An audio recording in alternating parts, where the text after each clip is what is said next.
What's going on, guys? And today we are back here with another episode breaking down every single fight that happened last night on UFC Fight Night. Emmett versus Vallejos, UFC Vegas 114. And so let's get right into it, starting with the prelim opener of Pierre Rodriguez versus Sam Hughes. And ultimately, Pierre Rodriguez absolutely just outpieced Sam Hughes for an entire 15 minutes. I was watching this fight. Pierre Rodriguez was just throwing the better combinations, keeping Sam Hughes on the back foot. This is about what we would expect from a women's strawweight bout here in the UFC. Pierre Rodriguez is starting to piece these wins together, and she looks better and better on the feet every single time out there. Very, very impressed with this win from Pierre Rodriguez. She makes it what I believe is 2 or 3 in a row for her in the UFC, which is a big step in the right direction. And for Sam Hughes, I mean, Sam, you just need to be significantly better. You see that number right there, 0 for 7 on the takedowns. I was hoping Sam Hughes could potentially push a little bit of a pace on Pierre Rodriguez, make Pierre Rodriguez tired, take Pierre Rodriguez to the ground. You know, that's where Sam Hughes excels in her fights in the later rounds, on the ground, after she makes her opponent very, very tired. However, Pierre Rodriguez was able to keep it on the feet, throw a lot of combinations, keep it a little bit dirty, throw knees up the middle, elbows, but really just clean striking overall from Pierre Rodriguez. Looked like the much better mixed martial artist than Sam Hughes. Had great takedown defense, as you see. Sam Hughes went 0 for 7 on the takedowns. And so a great 30-27 win from Pierre Rodriguez. We ultimately picked Sam Hughes, so we're starting off the card 0-1. But Luan Lacerda versus Hecher Sosa.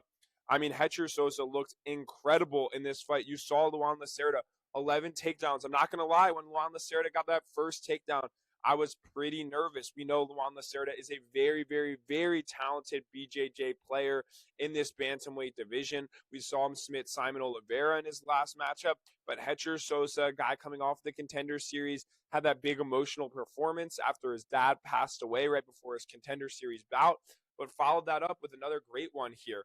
Hecher Sosa really, really did look incredible. He was piecing him up on the feet. He looked a little bit like a dog in there, junkyard dog. He didn't look like he had the utmost skill, but he really wanted it more than Luan Lacerda. He had great, great, incredible cardio, just kept moving forward, pushing a pace on Luan Lacerda, and a very, very impressive performance from Hecher Sosa. And that got us back on the right track, moving our picks to 1-1. But I'm interested to see what Hecher Sosa can do in the UFC, right? I feel like he's like mid-tier with skill. He had a great heart, kept moving forward, was throwing big punches, was getting tagged at times by Luan Lacerda, who was mixing it up with some good kicks, trying to mix in the takedowns. But again, another great win for Hecher Sosa, 30-27 on the judges' scorecards. And so, moving onward, Bia Mesquita, the very, very, very talented IBJJF world champion. This was an incredible performance from Bia. We got to start catapulting Bia up in the rankings. One takedown. You see those significant strikes. All those strikes were on the ground. A submission attempt, easily locking it in for Bia Mesquita. Montserrat Rondon has had decent takedown defense against some of her previous UFC opponents, but not against Bia Mesquita. I said this right when Bia Mesquita got her on the ground. She was going to wrap Montserrat Rondon up like a blunt. And Bia Mesquita absolutely dominating this performance. I'd love to see her get catapulted upward, potentially one more fight and then a fight in the rankings in the women's bantamweight division. We need high-level prospects just like this. A very impressive win from Bia Mesquita. And so, moving onward, Brad Tavares versus Eric Anders, the battle of the old men. Both of these guys had insane performances in individual rounds. Eric Anders dropping Brad Tavares in round 1. I thought the fight was going to be wraps. And then Brad Tavares coming back in round 2 and dropping Eric Anders. I thought the fight was going to be wraps there too. Brad Tavares, kind of stupidly, trusted his instincts. And, he went for a little bit of ground play after the knockdown, tried to go for a submission, ended up being on his back, giving Eric Anders some top control. It gave Anders a significant amount of time to recover, which was very, very helpful for Eric Anders. And so ultimately, Brad Tavares did not look that great in this performance, getting a close loss at that. But Eric Anders putting down the gloves on the right side of a decision victory, 29-28. It was pretty clear that Eric Anders won that third round. It was all coming down to that third round, and he just got the top controlled Brad Tavares, landed the better strikes in that last round. And you see that, I think that was the difference right there. That takedown number, 3 for 9 for Eric Anders. And he was just able to out-grapple Brad Tavares in that last round. Ultimately, not too happy with the outcome there, but with the Bia Mesquita pick, the Hetcher Sosa pick, and now losing that Brad Tavares pick, we are 2-2 on our official predictions. But a great win from Eric Anders. Brad Tavares, man, I'm just not really sure where you're at in your career. I'm not really sure if the UFC should hold on to Brad Tavares much longer. But I understand a UFC vet, most fights at the UFC middleweight division of all time. It's always lovely to see Brad Tavares go out there and compete, but he's definitely nearing the end of the road. And so, moving onward, Balaji Oki versus Manuel Sosa. And this was the fight of all fights. In the first round, Manuel Sosa absolutely clobbers Balaji Oki. I thought he was going to KO him. He goes in for the finish, tries to expend some energy, starts the grappling exchanges a little bit. Pardon me. Balaji Oki with great defense. And honestly, a very, very smart game plan. Went to hold Manuel Sosa against the fence a little bit after getting knocked down. Was able to fully recover. Manuel Sosa took the first round after that huge knockdown. Balaji Oki came out in the second round and really kind of started to put a pace on Manuel Sosa. Manuel Sosa was swinging wild, swinging for the fences. Balaji Oki just seemed a little bit more disciplined in there in the second round. But then Manuel Sosa made the adjustment in the third round and was just going crazy on Balaji Oki. Manuel Sosa looked absolutely incredible, ending up flatlining Balaji Oki with about a minute left in the last round. It really was one of the best performances I have seen in a while.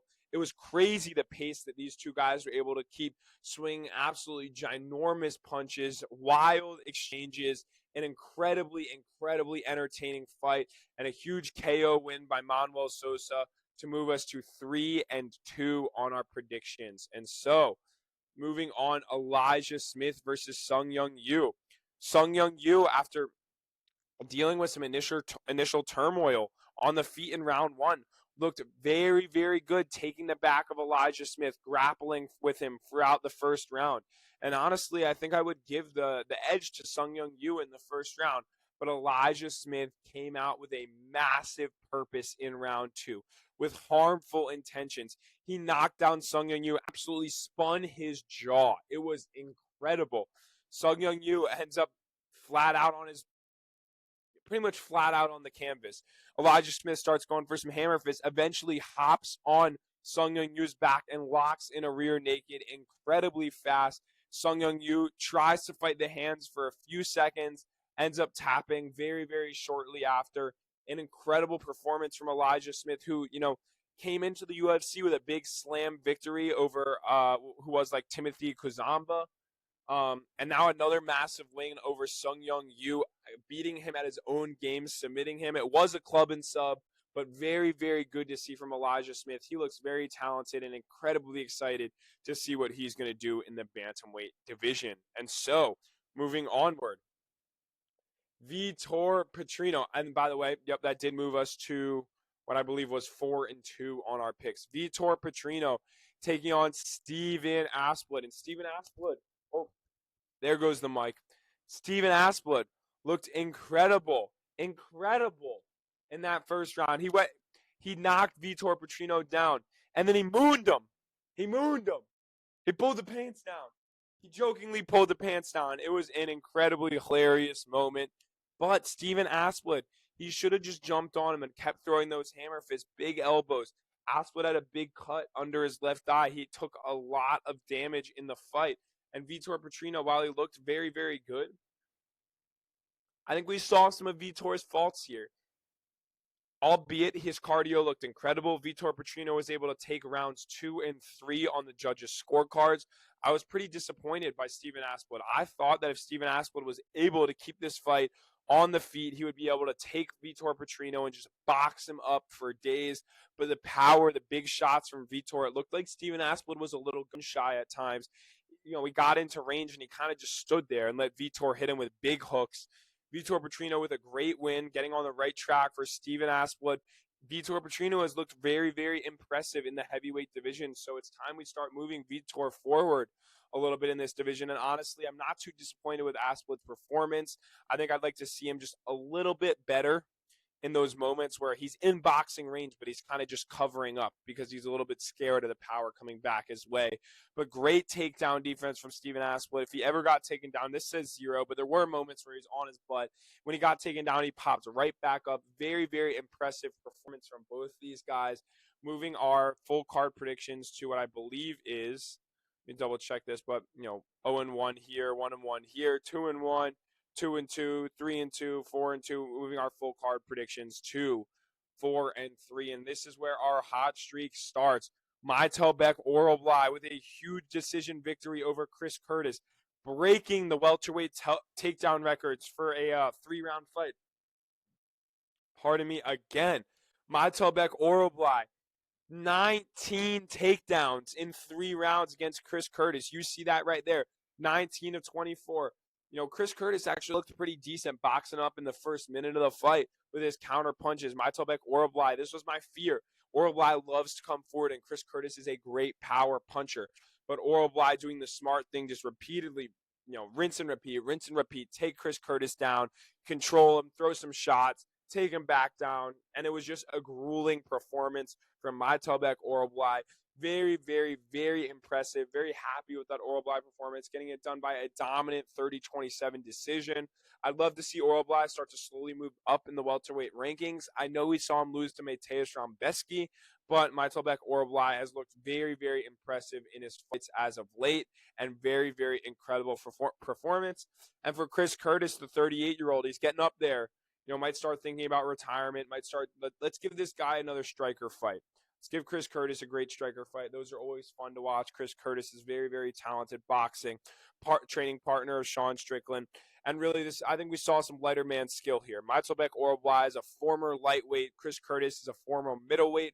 Both of them meeting in the welterweight division. And so Mytelbek Orolblai got the nod on the decision victory, unanimous 30-27 decision as he broke the record.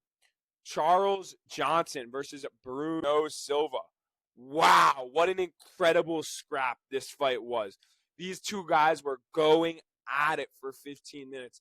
And I know this was a split decision by Bruno Silva, but I thought Charles Johnson won, and won pretty clearly. Charles Johnson was making the much more damaging strikes, big knees up the middle, elbows over the top. I know those total strikes are identical, but Charles Johnson's strikes looked like they were doing significantly more damage to Bruno Silva than Bruno Silva's strikes were to Charles Johnson. I knew once I heard that 30-27 scorecard written that would be Charles Johnson's. I thought Charles Johnson won rounds 1 and 3, but the split decision still gets the nod on the victory. I'd love to see Charles Johnson, a real contender here at flyweight. Has beaten a lot of the top contenders.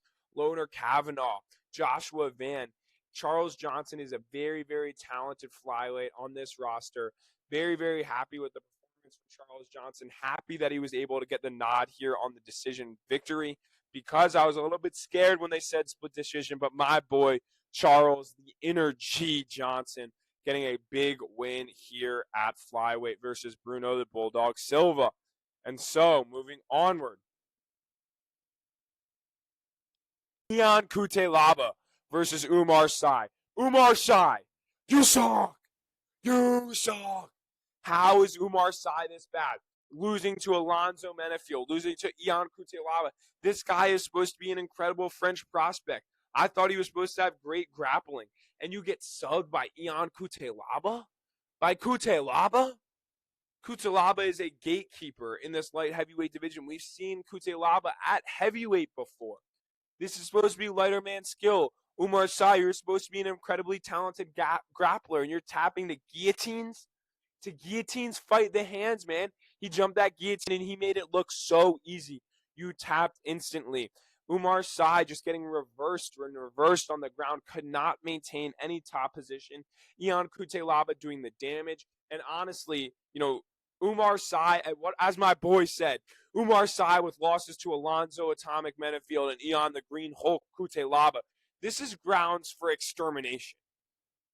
Extermination.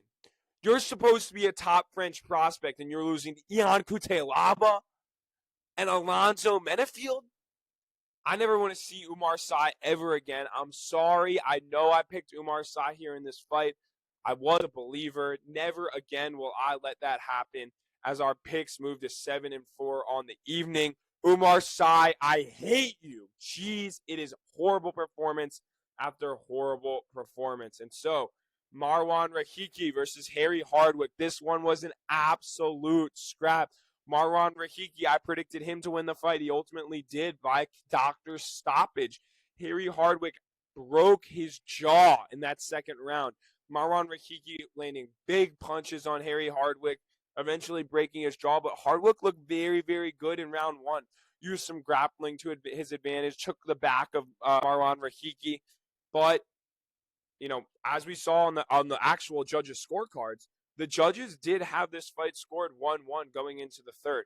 And if Harry Hardwick could have continued, this fight would have continued to be an absolute scrap. These guys were going at it the whole time. Harry Hardwick, unfortunately, had that broken jaw. Corner decided to call it. Not a bad decision. I would have loved to see Harry Hardwick kind of battle through that there. But a broken jaw, I'm not going to criticize anyone. That's really, really difficult to fight with. And so Marwan Rahiki getting the KO/TKO, which was really a doctor stoppage against Harry Hardwick. As our fight predictions, what they move to. Let's do this once more. 1-1, or 1-0, 1-1, 2-1, 3-1, 3-2, 4-2, 5-2, 5-3, 6-3, 7-3, 7-4. Going into this Andre Fili versus Jose Miguel Delgado fight. Andre Fili in the first round with a cracking right that dropped Jose Miguel Delgado. Andre Fili seemed like he kind of had Jose Miguel Delgado's number there in that first round. A very, very impressive performance from Andre Fili. But Jose Miguel Delgado weathered the storm. Looked absolutely incredible in rounds 2 and rounds 3. Started working the kicks to the body, the kicks to the head. Started switching stances a little bit more. It looked like he was catching his rhythm quite a bit after that first round. Ultimately, I did believe Jose Miguel Delgado won those second and third rounds. I thought Miguel Delgado was going to be able to KO someone like Andre Fili. But Andre Touchy-Fili, he's a tricky striker to deal with, and he's been around the UFC for a long time. And so a lot of credit to Jose Miguel Delgado facing adversity in that first round, getting dropped by that big right hand, and coming back and just, kind of battling through it, having a great, great, great performance against Andre Fili to win the fight 29-28, a split decision on the judges' scorecards. I was hoping and praying we were going to get this one from Jose Miguel Delgado, and we did. And so our card predictions move to 8-4, and we move on to the co-main event of Jillian Robertson versus Amanda Lemos. And I had a lot of trouble predicting this fight, but I ultimately predicted it correctly. Jillian Robertson absolutely dominating the fight in rounds. Man, I'm drawing a blank on what round she won, but I thought this fight was a 29-28 decision. Ultimately unanimous for sure. Jillian Robertson dominated that third round. Amanda Lemos has a lot of power, and that's what I was worried about Jillian Robertson. But Jillian Robertson, you know what she's going to do. She's going to come in. She's going to try and take you down. She's going to maintain top control. She's going to look for submissions. She's going to throw a little bit of ground and pound, but that ground and pound is a little bit just to kind of set up those submissions. And a great decision win from Jillian Robertson nonetheless. That's exactly how we predicted this fight to happen. Jillian Robertson getting the job done on the judges' scorecard. Would love to see Jillian Robertson, a UFC legend in the women's strawweight division, with the most finishes, the most fights at strawweight in the UFC. I'd love to see Jillian Robertson slowly start to creep her way to potentially a title opportunity. But let's be honest. Jillian Robertson is very, very, very low level on the feet. I'm honestly kind of surprised that Amanda Lemos was just not drilling takedown defense and just trying to throw big haymakers on the feet to KO Jillian Robertson, because I think as we get into some higher level matchups that Jillian Robertson is absolutely KOable. But nonetheless, Jillian Robertson getting the decision win over Amanda Lemos, exactly what we predicted, moving to 9-4 on the evening. And so moving on to the main event of the evening, Kevin Vallejos versus Josh Emmett. I mean, Vallejos looked incredible from the opening bell. Absolutely cracking Josh Emmett, knocking him down within the first, minute and a half of the fight, wailing on Josh Emmett. Josh Emmett gets back up, starts to throw those, big meaty hooks and that big overhand right. But Kevin Vallejos was too slick, too fast, too much to handle for Josh Emmett. Vallejos with an absolutely scrappy win, just freaking throw him. He wasn't throwing bombs. It was very, very strategical, but they were hard punches, just dicing up Josh Emmett straight to the point. He got Josh Emmett up against the cage, knocked him down a second time, and then just wailed on him. Honestly, I was yelling at Herb Dean to stop the fight a little bit earlier. I thought Josh Emmett was given ample opportunity to potentially recover. Vallejos looks absolutely incredible. We know Vallejos has lost to Gene Silva on the Contender Series. We know that Vallejos has been calling him out, Yair Rodriguez. There's a lot of exciting matchups for Kevin Vallejos, and we'll break down who Kevin Vallejos could be fighting next in our video that I will promote here in a little bit later. That is every UFC to fight to make after UFC Fight Night Vegas 114, Emmett versus Vallejos. And so, very, very impressive win from Kevin Vallejos. Another knockout victory. Love to see Vallejos potentially in that title picture soon. Argentina, you have an incredibly high-level fighter on your hands. Get excited for this one. And so, that's me breaking down every single fight that I watched from Emmett versus Vallejos, UFC Fight Night Vegas 114. Let me know what you thought about this fight night in the comments section. And if you enjoy content just like this, make sure to like and subscribe. And I'll see you guys on the next one. Peace.